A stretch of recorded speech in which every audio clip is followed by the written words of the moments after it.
युवा सोच। नमस्कार, आप देख रहे हैं मीडिया पॉइंट और मैं हूं अरविंद त्रिपाठी। शाहजहांपुर महानगर के साथ साथ जनपद पूरे उत्तर प्रदेश ही नहीं बल्कि पूरे देश में गौरवशाली इतिहास के लिए जाना जाता है और इस गौरवशाली इतिहास में शाहजहांपुर के लोगों का जो रुझान और जो नज़रिया रहा है वो किसी से छुपा नहीं है। लेकिन आज के परिवेश में शाहजहांपुर का युवा क्या सोचता है और उसकी क्या ड्रीम्स हैं और किस ओर जा रहा है वो, इस पर चर्चा करेंगे। आज हमारे साथ में मौजूद हैं शाहजहांपुर के होनहार और युवा आर्किटेक्ट श्लोक मोदी जी, जिन्होंने पढ़ाई बाहर की, अपने करियर की शुरुआत बाहर की, लेकिन शाहजहांपुर को अपना कार्य क्षेत्र चुना। आखिर क्यों? इन्हीं सब बिंदुओं पे हम बात करेंगे। बहुत ही काबिल आर्किटेक्ट हैं शाहजहांपुर के। आइए हम बात करते हैं श्लोक मोदी जी से। श्लोक जी, आपका बहुत बहुत स्वागत है। धन्यवाद आपका। और यहाँ आके मेरे को बहुत प्रसन्नता है इस प्लेटफॉर्म पे आके। बहुत अच्छी बात है। सबसे पहले तो ये जानना चाहेंगे कि आपका जो फैमिली ग्राउंड है वो बिजनेस क्षेत्र में ही है, लेकिन अलग बिल्कुल उस ग्राउंड से अलग हटके इस क्षेत्र को ही क्यों चुना आपने? ये एक बहुत अच्छा आपका क्वेश्चन है। और इसका ऐसा है कि मेरे घर वालों ने मेरे को पढ़ाई करने के लिए ग्वालियर में भेजा था। ग्वालियर में एक लगभग 125 साल पुराना स्कूल है, द सिंधिया स्कूल। जब मैं वहाँ गया तो मैंने वहाँ पढ़ाई के अलावा और भी काफ़ी सारी चीज़ें देखी। और वो स्कूल ही अपने आप में ऐसा है कि पहले वो महल ही था और उसके बाद में वो स्कूल की तरह बना है। तो वहाँ जाके मेरे को रियलाइज़ हुआ कि आर्किटेक्चर, इंडियन आर्किटेक्चर जो है वो क्या है, उसके क्या महत्व हैं, कैसे उसके फ़ायदे हैं और किस तरह से हम उसे आगे लेके जा सकते हैं। तो ये लगभग 10th क्लास की बात है ये, कि तभी से ये एक मन में ये था कि कुछ करना इस फील्ड से रिलेटेड है। क्या करना है ये नहीं पता था, बट करना इससे रिलेटेड है। तो वो कहते हैं ना कि जो होता है ऊपर वाला जैसे चाहता है करा लेता है। एक बार 12th के बोर्ड्स भी मैंने दे दिए थे, तब तक भी मुझे क्लियर नहीं था कि क्या करना है। पीसीएम ली थी क्योंकि वो पसंद थी, फिजिक्स और मैथ्स, लेकिन ये पक्का था कि इंजीनियरिंग नहीं करनी, कुछ अलग और कुछ ऐसा करना है जिससे शहर को ज्यादा दे पाए। तो बस ऐसे ही बैठे हुए एक बार एक भैया से जिक्र हुआ कि आर्किटेक्चर क्यों नहीं कर लेता है। तो मेरे को वो अपना पुरानी सारी चीजें ध्यान आई और उस पे तरफ मैं आगे बढ़ा और बस फिर कभी मुड़ के नहीं देखा। बहुत अच्छा, बहुत अच्छा आपने जो किया और जिस फील्ड को चुना आपने। इंसान के जीवन में 3 चीजों की बहुत महत्ता होती है, रोटी, कपड़ा और मकान। उसमें से एक हमारा ड्रीम्स होता है, हमारे जीवन की सारी जमा पूंजी उसमें इन्वेस्ट भी होती है।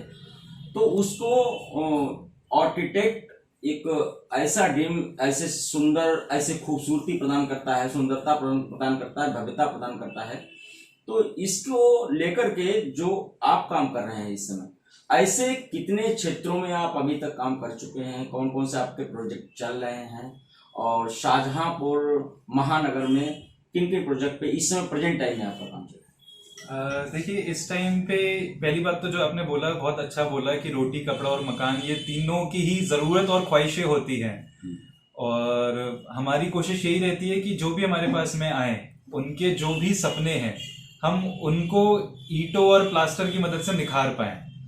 और रही बात प्रोजेक्ट्स की, तो जो ज्यादातर प्रोजेक्ट्स चल रहे होते हैं वो सब क्लाइंट्स का मेरी तरफ रुझान यही रहता है कि आप इनको जब तक पूरे ना हो बताइएगा नहीं। तो अभी मैं उसके बारे में आपको सबके बारे में ऐसे तो नहीं बता सकता, बट हाँ, हमारे पास में एक पूरी कॉलोनी का प्रोजेक्ट है, हमारे पास में एक कॉलेज का है, फार्मा कॉलेज का, हमारे पास में एक डायग्नोस्टिक सेंटर है, कुछ घरों के हैं जो पूरे नींव से ऊपर तक शुरुआत से एंड तक चल रहे हैं, बेडरूम के रेनोवेशंस हैं और 1-2 स्वीट्स शॉप हैं, 1-2 ऑफिसेज हैं, ऑफिस की बिल्डिंग्स हैं। मेजरली यही सारी चीजें हैं। ये मैं देख पा रहा हूँ, ये जो पीछे आपने ये लगा रखा है जी, ये एक बहुत ही बड़ा कोई आवासीय तो नहीं कह सकते इसको। तो ये कहाँ का प्रोजेक्ट है और कैसे? ये दरअसल हमारी ये कॉलेज में जो थीसिस होती है, ये थीसिस का प्रोजेक्ट है। और ये इसकी साइट थी दिल्ली में लाडोसराय में, साकेत के पास में। और एक इंडिया में बहुत फेमस आर्किटेक्ट हुए थे, आर्किटेक्ट चार्ल्स कोरिया। उन्होंने मुंबई में और गोवा में बहुत अच्छा काम करा है और इंडियन आर्किटेक्चर को, मॉडर्न इंडियन आर्किटेक्चर को पूरे वर्ल्ड के मैप पे लाने में उनका बहुत बड़ा योगदान रहा है। उनकी बुक्स भी मेरे पास में रखी है, मैं पढ़ता रहता हूँ।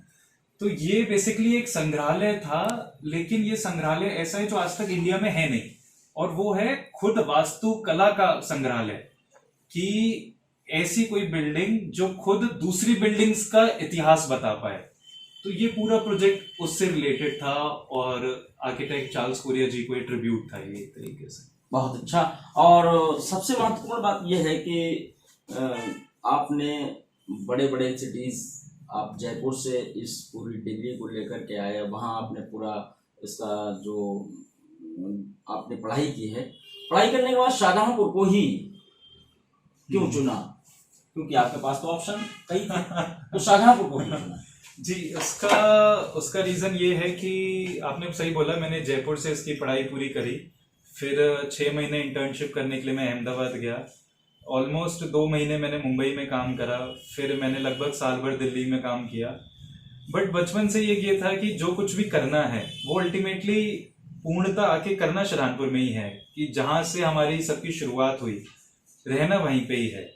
और अगर हम ही लोग, सब लोग बाहर जाएंगे करेंगे तो शहर की फिर तरक्की होगी कैसे? फिर जब भी छुट्टियों में आएंगे तब यही बोलेंगे कि शहर में कुछ तरक्की नहीं हो रही, आगे नहीं बढ़ रहा। और हमारे बाबा श्री नंद किशोर मोदी जी, वो राजस्थान से यहाँ आए थे, उन्होंने अपना यहाँ पूरा शुरुआत बिल्कुल जीरो से स्टार्ट करा सब कुछ को, और आज की तारीख में सब कुछ उन्हीं का ही दिया हुआ है। तो बस उसी को देखते हुए हमारे मन में यही था कि जो कुछ भी है वो करना यहीं से ही है। माने अगर इसको दूसरे शब्दों में कहा जाए कि शाहजहांपुर जो हमारे रग रग में जिस माटी की खुशबू थी, तो ये युवा सोच जो आज की है वो शाहजहांपुर को आगे लेकर के जाना चाहती है। बिल्कुल सही बात है। तो इसके साथ साथ में एक बहुत महत्वपूर्ण बात ये भी है कि आर्किटेक्ट की इंसान के जीवन में कितनी महत्ता है। ये एक बहुत ही गंभीर विषय है, क्योंकि आर्किटेक्ट की महत्व, लोग समझते हैं कि आर्किटेक्ट का काम होता है कि सिर्फ 4 लाइनें खींच के दीवार बना के उसके मकान में थोड़ा बहुत देख ले। बट वास्तविकता में ये है कि आर्किटेक्चर के जरिए लोगों की जिंदगी भी बदली जा सकती है और बदलती है। हमारे कुछ ऐसे प्रोजेक्ट्स पूरे हुए हैं जिनके पूरे होने के भी महीने भर बाद, 6 महीने बाद लोग आते हैं और उन्हें खुशी होती है कि किसी एक का, जैसे अगर मैंने बेडरूम रेनोवेट करा था, तो बोलता है कि यार भाई, मैं जब भी बाहर से कहीं से आता हूँ तो कमरे में आके मेरे को खुशी होती है, एक सुकून मिलता है। एक सुकून मिलता है। एक मैंने शोरूम का काम पूरा किया था, उस शोरूम के काम पूरा होने के वो 2-3 महीने बाद मेरे पास आए और उनकी आंखों में ये बोलते हुए आंसू थे कि यार हमारी सेल बढ़ गई। तो जो हमारी ये फील्ड है आर्किटेक्चर, ये सिर्फ लिमिटेड नहीं है, इसकी कोई लिमिट है ही नहीं। हमारे पास में पावर है कि हम लोगों की जिंदगियां बदल सकते हैं। तो बहुत ज्यादा महत्वपूर्ण चीज है ये, अपने घर बनाने में, चीजों को देखने में। अच्छा, और दूसरा, लोगों को, कई लोगों को लगता है कि आर्किटेक्ट को हायर करना या काम कराना मतलब बहुत महंगाई का सौदा, कि चीजें बहुत महंगी होंगी, बट ये जरूरी नहीं है। सब कुछ निर्भर इस पे करता है कि आपकी उम्मीदें और आपकी ख्वाहिशें क्या है, उस पर सब डिपेंड करता है। ये बात आपने बिल्कुल महत्वपूर्ण बात थी, और जिसपे आपने ये बोला है कि बहुत महंगा सौदा नहीं है। क्योंकि होता क्या है कि जब कोई व्यक्ति अपने जीवन में एक प्लान करता है कि अपने ड्रीम को पूरा करने के लिए, कि नहीं हमें भी अपना मकान, अपना घर बनाना है, तो उसका ये सपना होता है। सपने को पूरा करने के लिए जब वो कहीं जाता है, उसे हो सकता है कि इस बात की जानकारी ना हो कि मुझे कहाँ जाना चाहिए, किस डिजाइनर के पास जाना चाहिए, किस आर्किटेक्टर के पास जाना चाहिए। तो मैं ये जानना चाह रहा हूँ कि आज की डेट में शाहजहांपुर में जो कि डेवलपमेंट की ओर बढ़ रहा है, एक महानगर बन चुका है, पहले सिर्फ नगर पालिका हुआ करती थी, तो अब डेवलपमेंट की ओर बढ़ रहा, तो अब जो आने वाला समय है शाहजहांपुर का, उसमें क्या कुछ भूमिका आप जैसे युवाओं की सोच की होने जा रही है? ये सिर्फ आर्किटेक्ट्स ही नहीं, अच्छे आर्किटेक्ट्स की भी बहुत ज़्यादा यहाँ पे अब डेवलपमेंट, क्योंकि जैसे आपने बोला बिल्कुल सही है कि हम अब उस स्टेज पे आए हैं जहाँ से डेवलपमेंट बढ़ रहा है। तो इसमें आर्किटेक्ट की बेहद ज़रूरत है। और अब मेरे आसपास में हैं ऐसे कई सारे आर्किटेक्ट्स हैं, लगभग शहर में 6-7 आर्किटेक्ट्स हैं जो काम कर रहे हैं, अच्छा काम कर रहे हैं, बहुत बढ़िया काम कर रहे हैं। और वो सब ही अपनी तरफ से पूरी कोशिश में लगे हुए हैं कि कैसे सामने वाले की किसी की मदद कर पाएं। बस जो आपने बोला कि आर्किटेक्ट उनके पास जाएं, वो ज़रूरी है देखना कि ये चेक कर लें कि हमारा आर्किटेक्ट लाइसेंस है नहीं है, बस बाकी तो सब। एक बहुत महत्वपूर्ण बात, युवा सोच के साथ इस फील्ड में आप आए हैं। शाहजहांपुर महानगर के युवाओं के लिए क्या कुछ संदेश है? यही संदेश है कि हम अपने इतिहास को ना भूलें। जो चीज़ें पुरानी हैं, कई बार युवाओं के सोच में यही आता है कि अरे ये तो वो कहते थे, पता नहीं क्यों कहते थे, हम क्यों माने। ठीक है, कुछ चीज़ें नहीं मानना भी सही होता है। बाकी इतिहास को हम जब पढ़ के समझ के आगे बढ़ेंगे तो हमारी तरक्की की छलांग ज़्यादा ऊंची लगेगी, और उसको साथ में लेके ही हमें आगे बढ़ना चाहिए। बहुत बहुत धन्यवाद। मीडिया पॉइंट के खास प्रोग्राम युवा सोच, शाहजहांपुर में जो युवाओं की सोच है उसको लेकर के एक खास प्रोग्राम की जो आज से शुरुआत मैंने की है। हमारे साथ बातचीत कर रहे थे श्लोक मोदी जी, और जिन्होंने अपने जो उनके पारिवारिक बिजनेस है, जो उनके परिवार में बिजनेस किया जा रहा है, उससे अलग हटके इस फील्ड को चुना जो कि हम लोगों के ड्रीम्स को पूरा करता है। इसके लिए उन्हें बहुत बहुत बधाई और आपका भविष्य उज्जवल हो। शाहजहांपुर से मीडिया पॉइंट के लिए अरविंद त्रिपाठी।